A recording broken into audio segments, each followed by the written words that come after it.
Cricket Buzz at Stumps with Adam Collins and Harsha Bhogle. What a fantastic day for the Indian national cricket team. They're 292 runs ahead at Stumps on the second day, but it's almost immaterial. What we're really here to talk about is the phenomenal seam bowling display. Harsha, we said before the series that maybe for the first ever time with India touring England, it will be the fast bowlers that could do the damage, and gee whiz, between lunch and tea today, they took all 10 England wickets. They were outstanding. You know, I read this extraordinary stat that since from 1938 to 2016, England had never been bowled out in a session ever anywhere.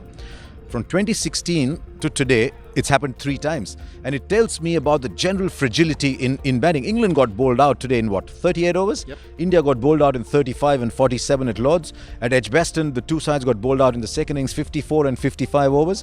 And it's just telling me that when the conditions are in the bowler's favour, suddenly there is no resistance from the batsman. And this was as good a display of swing bowling I've seen from India. It's almost misleading for me to say it was a great day for India. It was a great 2 sessions. England comprehensively won the first, albeit truncated session. They took the last 4 wickets for 22 runs. They were none for 46, or 46 without loss going into the lunch interval. They were 54 without loss shortly thereafter. And then Ishant Sharma entered the fray, bowling with Bumrah, who was swung around to the broadcast end. And that little tweak, those 2 fast bowlers got the ball rolling before we saw what Hardik Pandya did. It was outstanding. If you had seen India bowl before lunch, you could not have imagined that this is what they would do afterwards.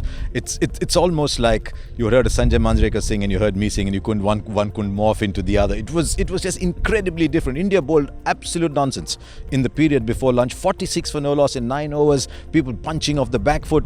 After that first session, you thought, right, here we go. India have got a competitive total, but if they bowl like this, then what? And then they came back. Gee, that was some transformation. You just wondered if it was the same guys on the field. And the England batsmen didn't do well as far as the way in which they were trying to confront the moving ball. It has been an enduring problem for the England side, like it is a lot around the world when the ball's hooping around.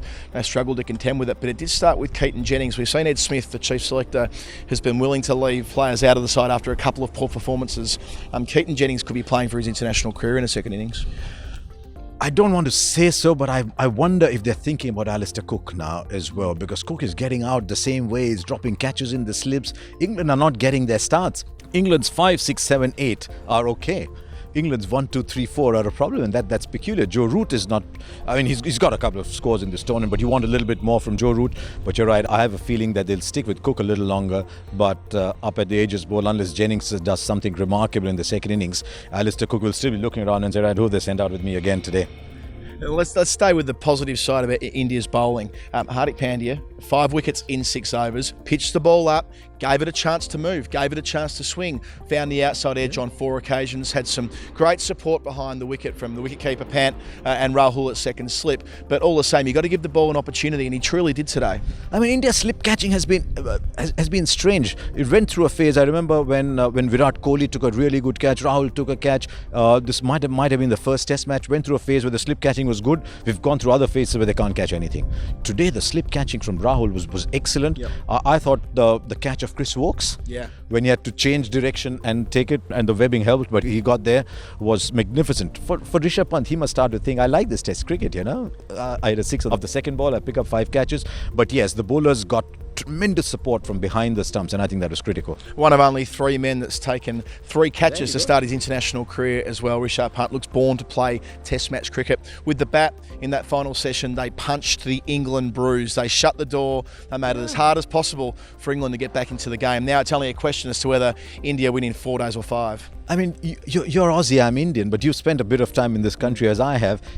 Right through the day cloudy, the brightest part of the day is at 6:30 in the evening.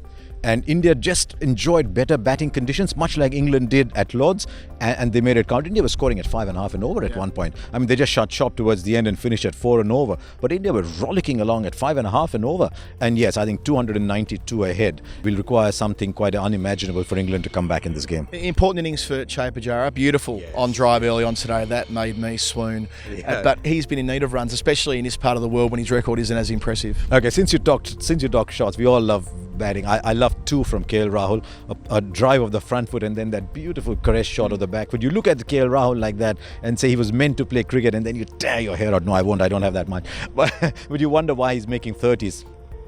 Then a couple from Shikhar Dhawan. but Pujara's the straight drive and then the flick through mid-wicket. Pujara and Rahane are the kind of people, when they're going in, there's a lot of people who are almost willing them on and saying, come on Pujara, score runs, come on Rahane, score runs. But 33 not out, if he can convert that to a 70-80 like Rahane did in the first innings, then I think he'll have played a significant innings. India in a commanding position at stumps on day 2 here at Trent Bridge. They were all but gone a week ago at Lords, but now they may very well be back in the series. Adam Collins, Harsha Bogle, Crick Buzz at Stumps. We'll talk to you tomorrow.